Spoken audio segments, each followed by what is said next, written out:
कि हिंदू हैं और धर्म पूछ के मार रहे हैं, जाति नहीं पूछी धर्म पूछा। ये पाकिस्तान प्रायोजित एजेंडा है।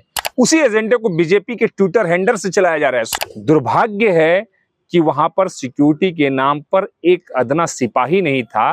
फर्स्ट टाइम वोटरों से कि क्या फर्स्ट टाइम वोटर पुलवामा के नाम पे वोट देगा? देश के सेना के जवानों पे हमला हुआ है, उसकी भी राजनीतिकरण कर रही है बीजेपी। पाकिस्तान के प्रधानमंत्री रैली करने बिहार चले गए के अंदर गृह युद्ध हो, आपसी वैमनस्यता फैले, हिंदू मुसलमानों में लड़ाई हो, लोग धर्म के नाम पे लड़ाई करें, कह के यदि मारा है।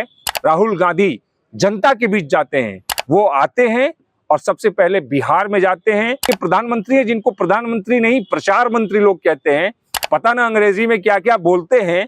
अमरनाथ जब यात्रा चलता है तो पहलगाम होके वो रास्ता है, मुसलमान तबका है वो असुरक्षित है। कयास लगा रहे थे कि ऐसा वो लोग सोच के ऐसा किए होंगे कि कश्मीरियत और कश्मीर के लोग कितने बेहतरीन हैं। शहरोत्तरी के विधायक हैं, आप उनका बयान सुने। अभी जो जम्मू कश्मीर के पहलगाम में आतंकी हमला होता है, उस पर आपकी क्या प्रतिक्रिया है?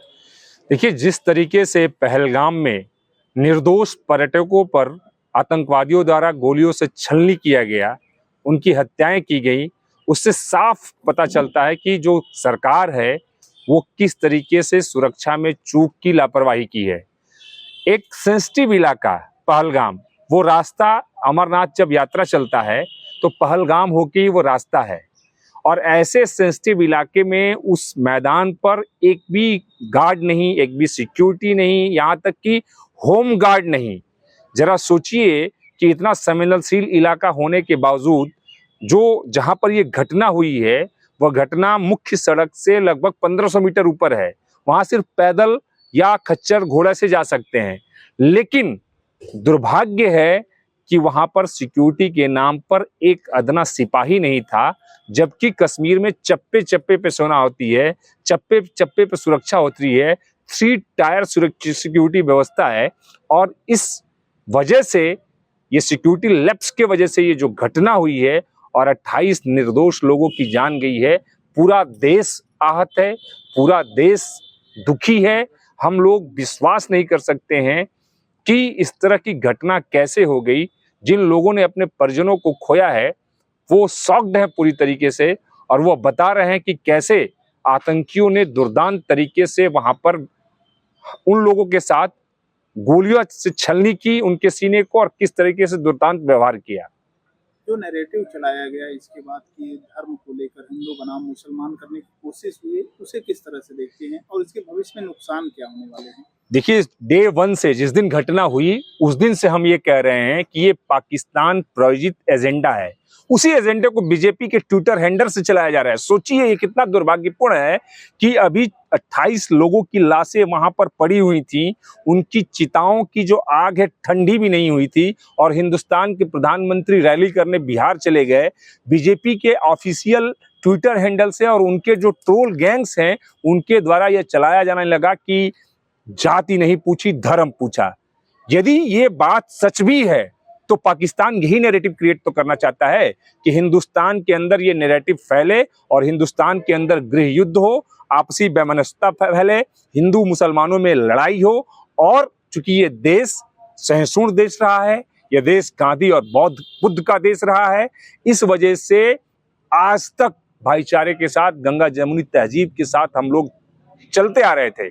लेकिन पाकिस्तान द्वारा जो प्रायोजित आतंकवादी थे जो वहां पर आया और इस तरह से कह के यदि मारा है, तो निश्चित तौर पे वह हिंदुस्तान में अमन शांति नहीं चाहते हैं। वह चाहते हैं कि भारत में नफरत हो, आग लगे, यहाँ हिंसा भड़के, लोग धर्म के नाम पे लड़ाई करें, और यही एजेंडा बीजेपी चला रही है। दुर्भाग्यपूर्ण है। दूसरी चीज, जब ये घटनाक्रम हुआ, येलोपी और प्रधानमंत्री देश से बाहर थे, राहुल गांधी आते हैं, कश्मीर जाते हैं, प्रधानमंत्री आते हैं, बिहार में चुनावी रैली करते हैं, इसे किस तरीके से देखते हैं? ये तो साफ हो गया ना, अब तो एक्सपोज हो गया। ये सिर्फ कांग्रेस के लोग कहते थे तो लोगों को लगता था कि प्रधानमंत्री को डिफेम कर रहे हैं, लेकिन ये तो जनता को सामने खुद खुल के आ गया ना। आप देख सकते हैं कि एलओपी वो अमेरिका के दौरे पे थे राहुल गांधी जी, और प्रधानमंत्री जी सऊदी अरब के दौरे पे थे। दोनों लोगों ने अपना टूर कैंसिल किया, लेकिन प्राथमिकता देखिए, एक तरफ विपक्ष के नेता राहुल गांधी जनता के बीच जाते हैं, उस घटनास्थल पे जाते हैं, अस्पताल में जाके लोगों से मिलते हैं, पीड़ितों से मिलते हैं। और एक तरफ दूसरी तरफ हिंदुस्तान के प्रधानमंत्री हैं, जिनको प्रधानमंत्री नहीं प्रचार मंत्री लोग कहते हैं, वो आते हैं और सबसे पहले बिहार में जाते हैं और वहां से जो गोदी मीडिया है वो नैरेटिव क्रिएट करती है कि पाकिस्तान को धमकी देंगे। पता ना अंग्रेजी में क्या क्या बोलते हैं, लेकिन दुर्भाग्य है कि पाकिस्तान का उनके मुंह से प तक नहीं निकलता है। रॉबर्ट वाड्रा ने एक बयान दिया पहलगाम आतंकी हमले को लेकर, कांग्रेस उससे किस इत्तेफाक रखती है? देखिए, यही तो सवाल है ना कि जिस तरीके से गोदी मीडिया एक नैरेटिव क्रिएट करती है, मैं पूछना चाहता हूं कि रॉबर्ट वाड्रा जी ने क्या बोला। उन्होंने पूरा बयान उनका देखिए, तमाम मीडिया प्लेटफॉर्म पे उनका पूरा बयान है। उन्होंने यही कहा कि ये बहुत ही दुर्भाग्यपूर्ण घटना है और इस घटना से पूरा देश आहत है। इस आतंकी घटना के खिलाफ हिंदुस्तान का एक एक आदमी खड़ा है, लेकिन यदि आतंकवादी यह कहकर मार रहे हैं या यह कहकर कि हिंदू हैं और धर्म पूछ के मार रहे हैं, तो हो ना हो उनके दिमाग में ये भरा हो कि हिंदुस्तान में जो एक मुसलमान तबका है वो असुरक्षित है। ये एक कयास लगा रहे थे कि ऐसा वो लोग सोच के ऐसा किए होंगे। तो इसका मतलब ये थोड़े कि रॉबर्ट वाड्रा जी एंटी नेशन कोई बात कर रहे हैं।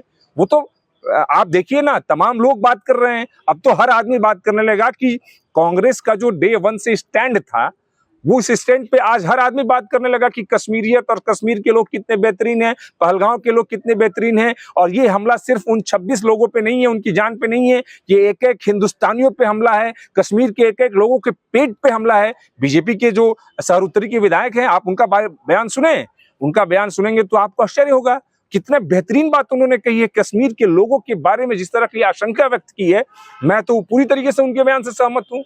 और वही स्टैंड कांग्रेस का है। क्या ऐसे हमले जो है अब बिहार चुनाव, गुजरात और पश्चिम बंगाल के चुनाव को प्रभावित करने वाले हैं? देखिए, नो डाउट आप जिस तरीके से देख सकते हैं, बीजेपी चीजों की राजनीतिकरण करती है। यही प्रधानमंत्री हैं, पुलवामा अटैक के बाद हिंदुस्तान के लोगों से अपील करते हैं, फर्स्ट टाइम वोटरों से, कि क्या फर्स्ट टाइम वोटर पुलवामा के नाम पे वोट देगा। जरा सोचिए कितने गिरे स्तर की राजनीति है कि देश की सुरक्षा पर हमला हुआ है, देश के सेना के जवानों पे हमला हुआ है, उसकी भी राजनीतिकरण कर रही है बीजेपी। तो आप क्या ही उम्मीद कर सकते हैं जिस तरह से पॉलिटिक्स करती है बीजेपी। और इसी घटना को देख लीजिए कि अभी घटना हुई नहीं और बीजेपी के ऑफिशियल ट्विटर हैंडल और उनके जो ट्रोलर्स हैं, उनके द्वारा नैरेटिव सेट करने की काम शुरू कर दिया गया। इससे तो यही उम्मीद लगा सकते हैं ना कि इतनी गंदी राजनीति ये कांग्रेस नहीं कर सकती है। कांग्रेस विपक्ष में होते हुए भी सरकार के साथ इस समय पूरी तरीके से खड़ी है कि सरकार को जो भी एक्शन लेना है इस आतंकी घटना के खिलाफ वो ले। पूरा विपक्ष एक मुक्त एकदम सरकार के साथ खड़ा है।